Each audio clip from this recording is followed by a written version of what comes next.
আসসালামু আলাইকুম everyone, welcome back to my channel simple cooking recipe. Simple cooking রেসিপিতে আরও একটি নতুন রেসিপি দেখার জন্য সবাইকে স্বাগত জানাচ্ছি। একেবারে অল্প কিছু উপকরণ দিয়ে খুব কম সময়ে ছানার মিষ্টিটা আমি যেভাবে তৈরি করি ওটাই আজকে আপনাদের মাঝে রেসিপি আকারে শেয়ার করব। খুবই অল্প সময়ে বানিয়ে নিতে পারেন আর খেতে হবে অনেক বেশি মজা। আর যারা অল্প সময়ে ছানার মিষ্টি বানাতে চান তাদের কাছে আজকের রেসিপিটি অনেক ভালো লাগবে। তো চলুন কথা না বাড়িয়ে চলে যাই মূল রেসিপিতে। শুরু করা যাক।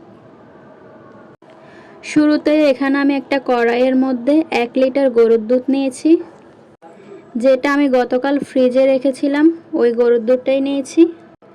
এখন এটা জাল করে নেব।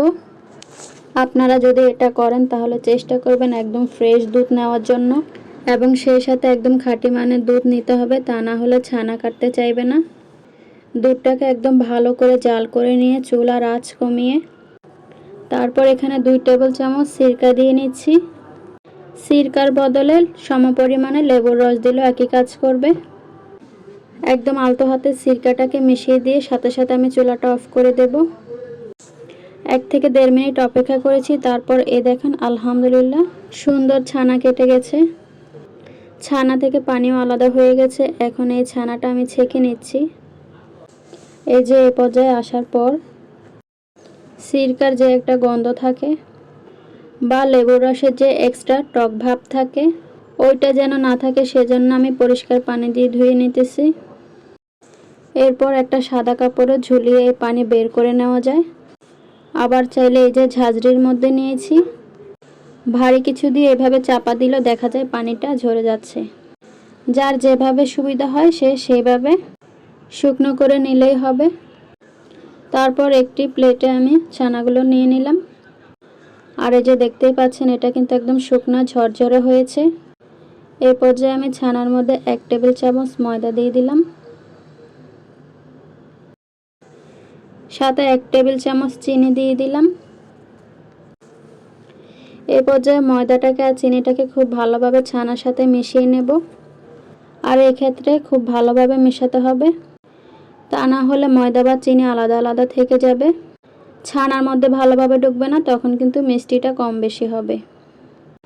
এখানে আমি ছানাটাকে খুব বেশি মসৃণ করব না, হালকা দানাদার অবস্থায় থাকায় মাখা বন্ধ করে দিয়েছি।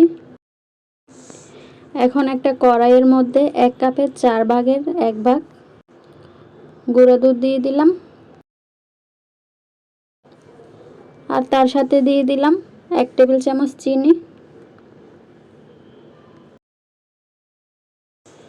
এরপর 1 কাপের 4 ভাগের 1 ভাগ পানি দিয়ে দিলাম। আপনারা আপনাদের মিষ্টি অনুযায়ী দিবেন চিনিটা। একটা মুখ ফাটিয়ে নেওয়া এলাচ দিয়ে দিলাম। এখানে আমি এলাচের ফ্লেভারটা পছন্দ করেছি তাই এটা দিয়েছি, তবে চাইলে এখানে দারচিনি, গোলাপ জল, যার যেটা ভালো লাগে সেটা ব্যবহার করতে পারেন। দুধ, চিনি আর পানি যখন মোটামুটি একটা ঘন টাইপের হয়ে এসেছে তখন এই পর্যায়ে আমি আগে থেকে যে ছানাটা রেডি করে রেখেছিলাম সেটা দিয়ে দিলাম। এখন এটা আমি নেড়েচেড়ে দিয়ে রান্না করে নিচ্ছি। আমি কিন্তু একদম কম আঁচে রান্না করতেছি, তা না হলে দুধের তৈরি খাবার তো নিচে ধরে যাবে, আর একবার ধরে গেলে যে গন্ধটা বের হবে এরপর কিন্তু খাবারের আর স্বাদটা থাকবে না। দুধটা একটু পানি পানি থাকা অবস্থায় ছানা দিলে মিষ্টিটা কিন্তু নরম হবে। আর দুধটা একদম ঘন করে শেষ মুহূর্তে ছানা দেন, তাহলে কিন্তু মিষ্টিটা কাটার সময় খুব ভালো কাটা যাবে, এটা কিন্তু মাথায় রাখবেন। আর শেষ দিকে এসে আমি কিন্তু এলাচটা ফেলে দিয়েছি। কড়াইয়ের মধ্যে যখন দেখবেন একটু শুকনা শুকনা ভাব হয়ে এসেছে, চারপাশ থেকে ছেড়ে দিয়েছে, সেই লেভেলে ধরে নিতে হবে এটা হয়ে গেছে। এরপর একটা প্লেটে নিয়ে যে যেমন শেপ চান সেভাবে দিতে পারেন। আমি এইভাবে শেপ করে কেটে নিতেছি। নর্মাল টেম্পারেচারে 1 থেকে 1.5 ঘন্টা রেখেছি।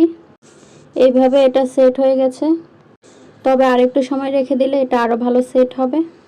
বিশেষ করে একবার ফ্রিজে রেখে যদি কাটেন তো কাটার ক্ষেত্রে আরও সুবিধা হবে। মাশাআল্লাহ খুব সুন্দরভাবে আমার মিষ্টিটা কিন্তু হয়ে গেছে।